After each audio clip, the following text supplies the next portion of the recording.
Ada satu nama yang juga mendapat bantuan dari BLBI yang kemudian melarikan diri dan berhasil ditangkap di Shanghai, yaitu Samadikun Hartono. Tetapi orang ini sekarang bebas loh. Mau tahu kenapa? Ada Fadlizon sang juru penyelamat. Beliau sibuk mengalihkan isu mengenai sumber waras. Kenapa dia harus menyelamatkan Samadikun Hartono? Dia tidak mau kasus BLBI ini mencuat karena bisa membahayakan Sudradjat Djiwandono yang saat itu Gubernur Bank Indonesia yang ketahuan bagi-bagi duit sama DPR supaya menyetujui Soeharto bisa pinjam uang kepada IMF sebanyak 147,7 triliun rupiah. Dan salah satu orang dari Bank Indonesia juga, Abdullah Burhanuddin. Dua-duanya saat ini adalah orang di dalam Partai Gerindra. Fadlizon harus menyelamatkan mereka, harus menyelamatkan partai tersebut. Sudradjat Djiwandono sekarang menjadi Dewan Penasihat di Partai Gerindra. Dan Burhanuddin Abdullah juga pernah diusung oleh Prabowo untuk menjadi gubernur di Jawa Barat. Paham ya sampai di sini? Makanya kasus RUU Pancasila yang tadinya, RUU HIP ini yang tadinya sudah disetujui oleh berbagai partai, akhirnya harus dicuatkan begitu rame oleh Fadlizon. Karena apa? Karena urusan Joko Chandra ini mulai lagi bergoyang.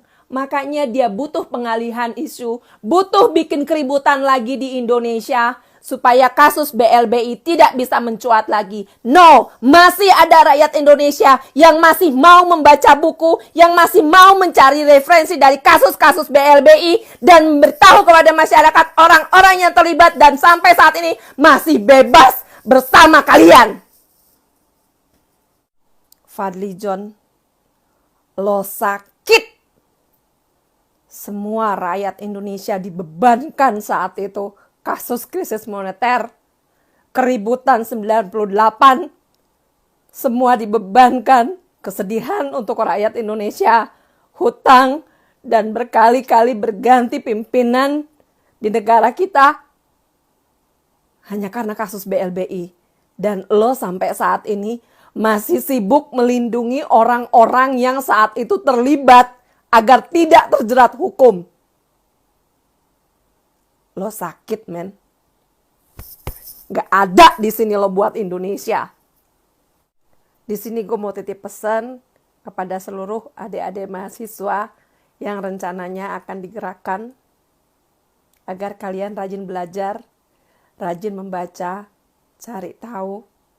Jangan hanya terprovokasi oleh judul. Tugas kalian saat ini adalah belajar untuk mendapatkan hasil yang bagus di saat kalian lulus. Jangan jadi manusia nanggung, nak.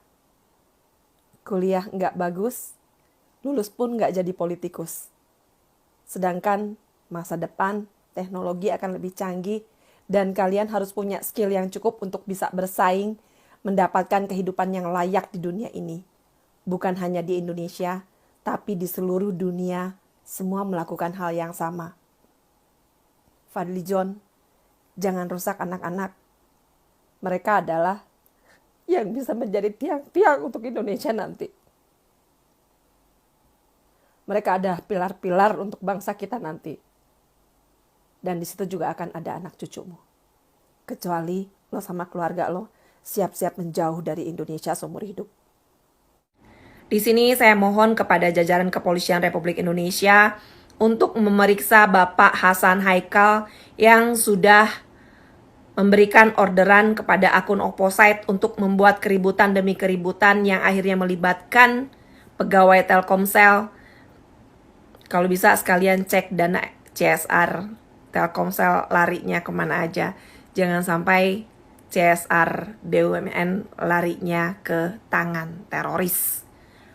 Begitu juga saya lihat kemarin ada video saat kejadian demo kemarin, ada seorang bapak yang memanjat tembok dan saat memanjat tembok terlihatlah dari balik bajunya kalau di situ ada senjata tajam. Ini kalau bisa saat orang mau datang demo, misalnya demonya di titik sini, di sekelilingnya ini ada barikade dulu dan dari barikade itu mereka diizinkan datang ke lokasi